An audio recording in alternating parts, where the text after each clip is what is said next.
এইটো একদম তাৰমানে আমি বহুত প্ৰশংসা কৰিছোঁ, বহুত ধন্যবাদ জ্ঞাপন কৰিছোঁ। এই আন্দোলনত আমি পিছফুল আন্দোলন তেওঁলোকে আমাক তেনে কোপাৰেশ্যন কৰাটো তেন্তে এতিয়া বৰষুণ পৰিছে একদম আমি চব ভিজা এনেকা তাৰমানে উইণ্টাৰ ছিজনত তাৰমানে অলপ অলপ বৰষুণ মাটিত পৰি শুকাই যায়। কিন্তু যোৱাকালিলৈকে যেতিয়া নেকি কাৰ্যসূচী ভংগ হৈছে তেতিয়ালৈকে এইবিলাক পানীটো শুকোৱা নাই। এনেকুৱা তাৰমানে বৰষুণ ডাঙৰ দিছিলে। কিন্তু আমি যি হওক আমি গোটেই ৰাতি থাকিম যেতিয়া নেকি আমি আমাৰ ডিমাণ্ডটো আমাৰ দাবীটো তাৰমানে অথৰিটিবিলাক আমাক এচুৰেঞ্চ দিয়ে তেতিয়ালৈকে আমি থাকিম বুলি গোটেই ৰাতি আমি থাকিছোঁ। পাছত আকৌ যোৱাকালি আমি প্ৰায় 4টামান বজাত আমি থাকিলোঁ। তেন্তে DC আহিলে, তাৰপাছত SP আহিলে, তেওঁলোকক ধন্যবাদ তাৰমানে জ্ঞাপন কৰিব লাগিছে কৰিছোঁ। তাৰমানে প্ৰথম মেথাৰ তেওঁলোকক ভেৰি থেংকফুল। তাৰমানে তেওঁলোকক আমাক ৰেছপন্স কৰিছে, তাৰমানে কোপাৰেট কৰিছে। তাৰমানে তাৰপাছত যি ঘটনা হ'ল তাৰপাছত তাৰমানে ডিষ্টাৰ্ব দিয়া নাই, পুৰা আমাক গাৰ্ড দিছে। এহজ যোৱাকালি প্ৰায় 10:30মান বজাত আমাৰ মানে সৰকাৰৰ বিধায়ক সিং ৱাহা ডাঙৰীয়া আৰু আমাৰ GM অমৰ সিং তেওঁলোকক আহি তাত আমাৰ দাবীটো আমি যি স্মাৰক পত্ৰত আমি 8 তাৰিখ দিছে ইয়াত আমি প্ৰতিবাদ দিছোঁ আমাৰ অফিচৰ সন্মুখত। এই স্মাৰক পত্ৰৰ যোগেদি তাত যি আমি দাবী দিছোঁ তাত স্মাৰক পত্ৰৰ তাৰমানে যি উল্লেখ কৰিছোঁ ইতিমধ্যে তেওঁলোকে আমাক তাৰমানে এটা ইঞ্চুৰেঞ্চ দিছে যে আপোনালোকৰ দাবীটো এইটো তাৰমানে কনষ্টিটিউচনেলি, গতিকে আমি PGR VGR ভূমিত যিমান বেদখলকাৰী হিচাপে বছৰে অকল তাৰমানে খেউদি নহয়, খেউদিৰ পৰা আৰম্ভ কৰি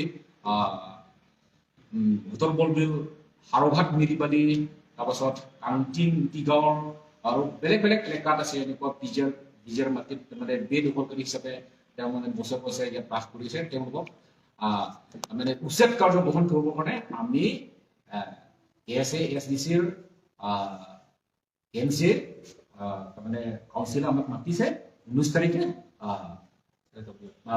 4টা বজাত এইটো আলোচনা হ'ব।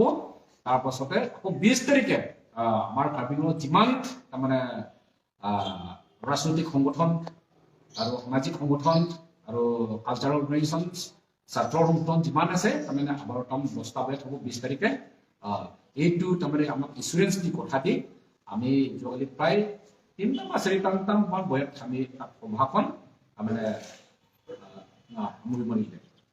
গতিকে গোটেইখিনি কথা মই লাষ্টত মই কৈ দিছোঁ। তাৰমানে ইয়াত লোকেল যিমানখিনি তেওঁলোকক মই বাৰে বাৰে কৈছোঁ যাতে আমাক কোপাৰেশ্যন কৰিবৰ কাৰণে কৰাৰ কাৰণে মই বহুত ধন্যবাদ জ্ঞাপন কৰিছোঁ। Thank you. কিমানজন ল'ৰা ইনজিঅ'ৰ হ'ল আৰু মানে কিমানজন এৰেষ্ট আমি তাৰমানে 11জন ইনজিঅ'ৰ হৈছিলে, বেয়াকৈ ইনজিঅ'ৰ হৈছিলে।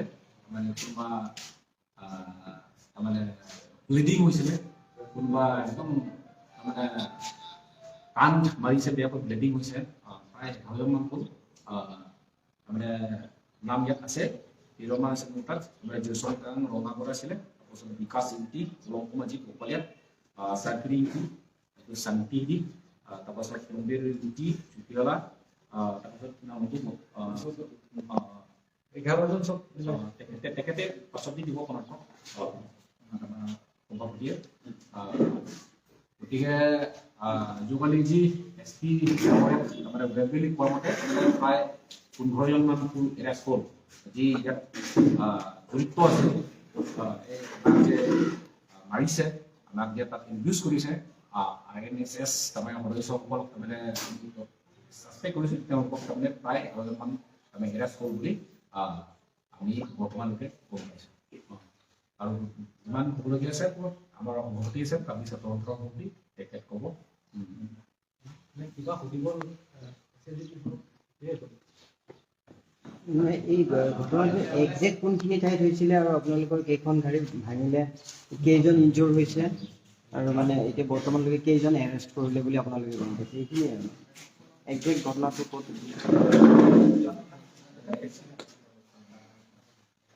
একজেক্ট ঘটনাটো তাক খেউলি চাৰিআলি তাৰমানে প্ৰথম কাৰ্য হৈছিল প্ৰায় 11:30 মান বজাত দেউলী চাৰিআলিত হৈছিল দেখা।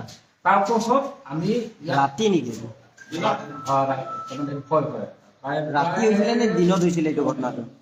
নাই কথাটো তোমাৰ অলপমান মই কৈ দিম বাৰু। প্ৰথমত আছিলে 11টা বজাত, এইটো পিচফুল ডেমনষ্ট্ৰেশ্যন। তাত হোৱাৰ পাছত আমি দমকাত গৈছোঁ। দমকাত প্ৰায় তাতেও আমি 2:30 বা 3টা এনেকুৱা হৈছিল নেকি, একজেক্ট মই মনত নাই। তাতেও প্ৰতিবাদ কৰিছোঁ। দুটা প্ৰগ্ৰাম হৈছিলে তাতে, দুটা প্ৰটেষ্ট প্ৰগ্ৰাম আছে, টু প্লেচ। ডেট মিনছ ফিউনি চাৰিআলি আৰু দমকা। তাত খাই বৈ আমি যেতিয়া ঘূৰি আহিছিলে, প্ৰথম যি কাৰ্যসূচী আমি গ্ৰহণ কৰিছোঁ ফিউনি চাৰিআলি, তাতে সিহঁতে আমাক ৰখিছে। তাতে ৰখিছে আমাক ফিউনি চাৰিআলি, তাতে ঘটনাটো সংঘটিত হৈছে। এই ঘটনাটো ৰাতি হৈছিলে তাৰমানে? ৰাতি প্ৰায় সন্ধিয়া 4:30 আন্ধাৰ হৈছিল? আন্ধাৰ হৈছে, পুৰা আন্ধাৰ হৈছে, পুৰা আন্ধাৰ হৈছে। অহা সময়তে আপোনালোক হেনতে কিবা ৰাস্তা ব্লক কৰাই দিছে নেকি? তাই ব্লক কৰিছে, প্ৰায় 50 জনকৈ উঠি গৈছিলে। 50 জনকৈ উঠি গৈছিলে, সেইটো ব্লক কৰিছে। তাই কমপ্লিট ব্লকটো কৰা নাই। কিছুমান বিলাক ওলাওতে এনেকা যে কেএছএ কিটাহে মানে আৰ্গুমেন্ট ষ্টাৰ্ট কৰিছে বোলে, হয় না নহয়? This is misleading. That statement is misleading. Yeah, that cannot be, because we have fully understood the situation and we come across that we were being ambushed. So ambush after ambush, how would we say that we initiated the fight, we initiated the problems? So obviously, in the morning around 11 o'clock, we had a program there peacefully. We went back to Dongkam, had a program there, the same program at 2 different places. We come back, on while we were way back to Jifu, we were ambushed there at Kiribati, in the midst of the market. In the midst of the market, around 6 o'clock, 5:45 or 6, started getting dark by the time. So KSA, had we should fight against them with our own face, we would have started there in the morning itself. But why would we do that? That is a misleading statement made by any source. Yeah. বিরোধী ঘটনাটো গোটেই কাৰ্যকলাপৰ প্ৰশান্ত কিছুমান ঠাইত বন্ধ হৈ আছে বা বাছ চাৰ্ভিছত এনেকুৱা বন্ধ হৈ আছে, এই সন্দৰ্ভত কিবা ক'ব? এই ক্ষেত্ৰত বন্ধুৰ ক্ষেত্ৰত ASDC, যুৱ মৰ্চাৰ আৰু কাৰ্বি ছাত্ৰ সন্থাৰ পক্ষৰ পৰা আমি বন্ধু আহ্বান কৰা নাই। সেয়া মই কৈ দিছোঁ, বন্ধ সম্ভৱ কৰা নাই। এইটোৱে মানে কাংকেৰ বাংকে তাৰমানে we didn't go for any fun, frankly speaking. There at around 9 o'clock, 10 o'clock, SP of West Karamanung district and the DC also came there at the spot, and the council, Karbiong Thomas Council representative Prabhat Tanjo, Taru also came there. But we were not enough to get assurance from them. In spite of the fact that they came, but that kind of assurance was not enough. Prabhat Chandra was not allowed to speak in front of us by the crowd, angry crowds. But we never abused it, we never felt any stones, we never disturbed him. The only thing is that you are not the right person to speak here and give us the assurance. We must get here Honorable CM or anybody who represents their district. That was our demand. So, but burn call, we didn't call for any burn. That's for us. But as you have said that yesterday from the morning itself, that the food to market and some sporting places in Karbiong, then in Dokmuka, Denarong, Langhin, Bokalia, and eastern side of Bukajam and Tandanglong. Those burn are according by the different organizations or the people themselves, because this is a genuine issue. Nobody should be allowed to stay or settle or get legalized document, land documents in PCR, VGR, not only in Karbiong, anywhere in India. Even the Chief Minister, our very own Chief Minister, Himanta Biswa Sarma, have also been stating time and again that people who are encroaching, that is 15 June 2015 and then 10 January 2017, the official statement was, office order was made that anybody who have encroached in those PCR, VGR land have to be evicted. But this is very true. So we are fighting not because of that, because this is a legitimate, this is the right of the people, and this PCR, VGR land cannot be owned or get any land document. Therefore, we are fighting, and everybody knows that. That's why people are getting angry and they all burned by themselves. This is it. And second thing is that since Dorsing Rohan, MLA from Harukat constituency and Upper Singh Tisu EM came there and they gave testimony that for the organizations, for the two organizations, KSA and SDC front, in fact SDC and KNC, you were the one who initiated this program on the 8th of February that you have tabled a memorandum to the CDA. Therefore, you will be called on 19th. So according to that, we will discuss.